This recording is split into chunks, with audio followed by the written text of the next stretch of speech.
Welcome or welcome back to Flying Tiles. I'm so glad that you're here.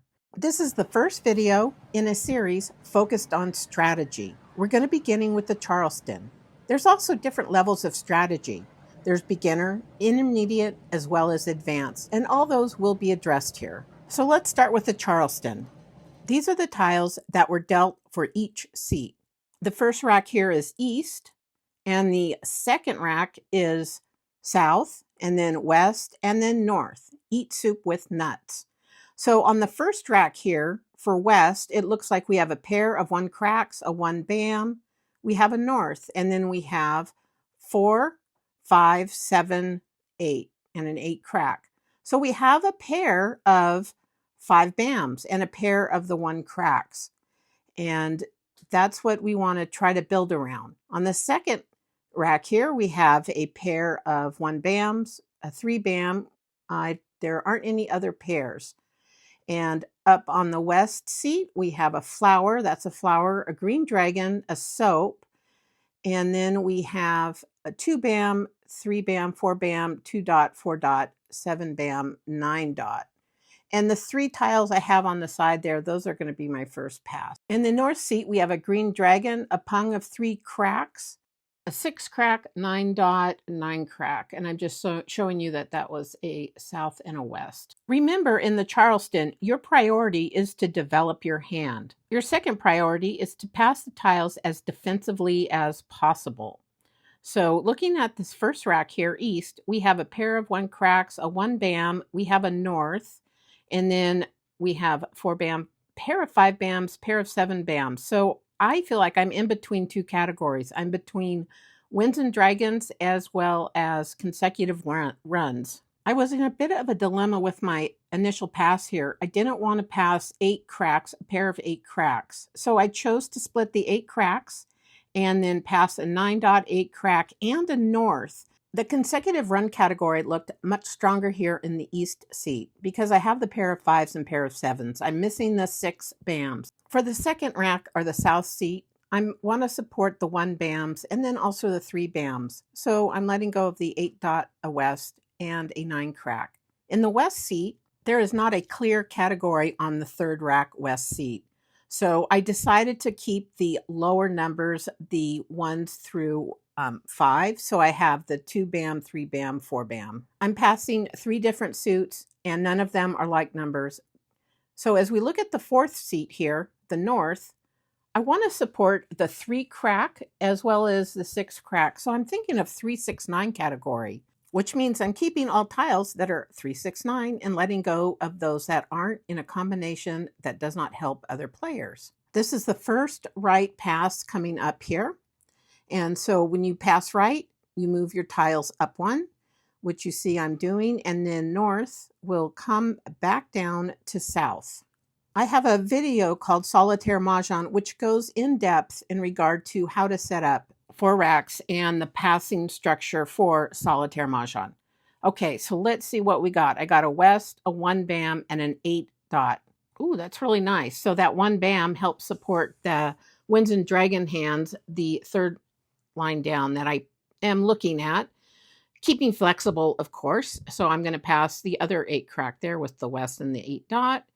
Here I am looking at the 9 dot, 8 crack, and north. So again, I'm focusing on the pair of 1 bams. For now, I'm staying flexible. So I probably will be passing on the 9 dot, the 8 crack, and the north because those don't help anything. The direction here isn't that clear, really. And those middle cracks, that's a 4 crack, 5 crack, and 7 crack.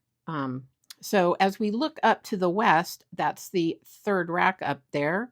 I will be passing those along too because none of those help support or benefit that hand. And then going up to north, we have an 8 crack, 7 dot. Oh, okay, I'm keeping the 9 bam. Great. So I'm going to be letting go of that south, 8 crack, and then 7. Oh, wait, what am I doing? Oh, 2 bam. Okay, better choice. Good choice, Dana. So I have a south, 8 crack, and 2 bam. Ooh, that's a good pass. We are doing our first across, which means that east passes to west, north passes to south. And you'll see the tiles in their rack after that pass. One question that often gets asked is, Should you be paying attention to what players pass you? That level of strategy is left to advanced players unless you're naturally inclined to being able to remember that. So, the most important thing is your first left and your second left. When you do your second left, be sure you're not following it up with tiles that can build a hand with your first left. That's really the main thing and probably the easiest thing to do. Also, players during the Charleston will often shift categories. So, if somebody's passing you one category of tiles, it doesn't mean that they're not playing that category or they won't be playing that category. This is our first left. So if a player wanted to do a blind pass, they could do it here. So your blind passes are done on your first left or your last right. Okay, so I got a north. No, I got a south. Okay, so I have the north and south. That Winds and Dragon hand is getting built. I still have a gap in that consecutive run hand. So I'm leaning towards the Winds and Dragons hand. Obviously, I gave away the 4 BAM, but I'm still keeping my 5 BAM and 7 BAM since I don't have to let those go. All right, looking at the second rack up here, I decided to start letting go of those 1 BAM since I am getting absolutely nothing in to support the 1 BAMs. I'm not getting anything in to support little odds. This is a bit of a hodgepodge hand without much direction. So I moved those 1 BAMs over so they're up for letting go. Looking at the third rack or the west seat, not a lot is happening here, not a strong category coming together. So I did get a 4 dot, which is great. I'm going to let the 7 BAM go. That west seat really doesn't have a clear category or direction yet.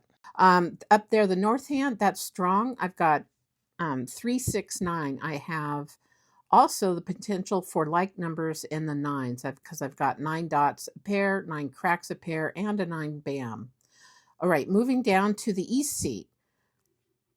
We are doing the second left. As you notice the tiles that I'm passing, I hope that you're seeing how they are tiles that don't go together in a hand for most part. Like I do not pass pairs together. I try not to pass like, let's say 6, 7, like 6 dot, 7 dot. That can always be helped. I try to never pass flowers. Sometimes it can't be helped because my hand is developing too nicely. Also, with winds, I try not to pass the north and the south together since they go with odds. I also try to not pass the east and west together since they make hands with the even tiles. Looking at the third rack up there, the west seat, I got a green dragon. So I'm thinking, if anything, I'm going towards consecutive run. I've got a flower, green dragons, 2, 3, 4. So I actually have a possible hand without a gap. And the only caveat is that the 2 BAM has to be a pair as well as the 3 BAM. So the 2 BAM and 3 BAM in the consecutive run dragon hand, there are 2 pairs there, which I don't have. All right, so now we're doing our last across, and east goes to west and north and south exchange. All right, so I don't have anything that's helping me there. I'll probably don't really have anything there that's helpful for that one. And on the third rack up there, I got a 4 dot. Okay, so I got a pung of 4 dots. There's a possibility of like numbers. I have the 4 BAM. I have 1 4 BAM, pung of 4 dots. I have dragons and I have a flower. I don't have any 4 cracks.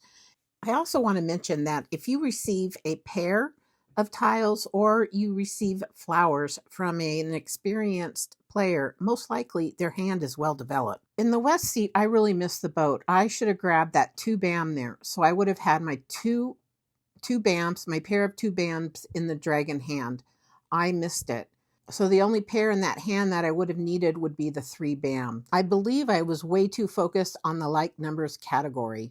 Actually, I think I was way too tired at this point. Watch what I do with that east. I have a 1 BAM and a 7 BAM. I should have kept those and just passed the wind dragon. I must have been way too tired because that is just such an obvious mistake. All I can say is I'm just keeping it real. For the next video, I'm going to be using these hands as we move into gameplay. So the Charleston is over with. Right now, I'm rearranging the hands into their strongest category. Some hands have two categories, like the first one up here in East. I have the Winds and Dragons, the North and South with the like numbers, possible consecutive run, or big odds. And then on the second hand, that is kind of a hodgepodge there. This is kind of an aerial view of each hand as we will be moving into the gameplay in the next video, as I said. Boy, I still can't believe I made that mistake. That was such a big, obvious mistake. Oh, well. So, all right. So here we have in the first rack, East, we have two obvious categories, as I said. And the second rack there, that's I really kind of I really don't know. Could be 8 8s. We're looking at larger numbers possibly. So 7 8. We'll see what comes in. It's sometimes it's a miracle. Like when I have hands like this and then they come in with mahjong, that is actually the best feeling. And then here we're actually looking at the consecutive run dragon with the BAMs and the green dragons. And then we have two hands up here, possibly 3 6 9, or we have like numbers with the 9s. At this point, I have not picked a hand. I've picked categories and I've kept tiles that support that category. And here I have a reminder of my second mistake, or actually it was my first mistake, of letting that 2 BAM go. It is what it is. And I really like this north seat hand. For some reason, this feels good. It feels strong. And I really think this hand down here, the will be leaning into the like numbers with the 8s. I'll show you the hand I'm looking at right there in the Winds and Dragons with the north, south, and like numbers. It will be interesting which way that hand leans, whether it'll be that Winds, Dragons, or the odds or consecutive run. So what the heck am I doing there? All right. I'm just going over what I have in each hand for a discard as we move into gameplay. I want to thank you so much for stopping by and watching this video. I hope that you enjoy this series on strategy as we move through the game of Mahjong. And if this is a series you're interested in and want to keep up on, you might consider subscribing to Flying Tiles Academy. Thank you again, and I'll see you in the next video. Take care. Bye-bye.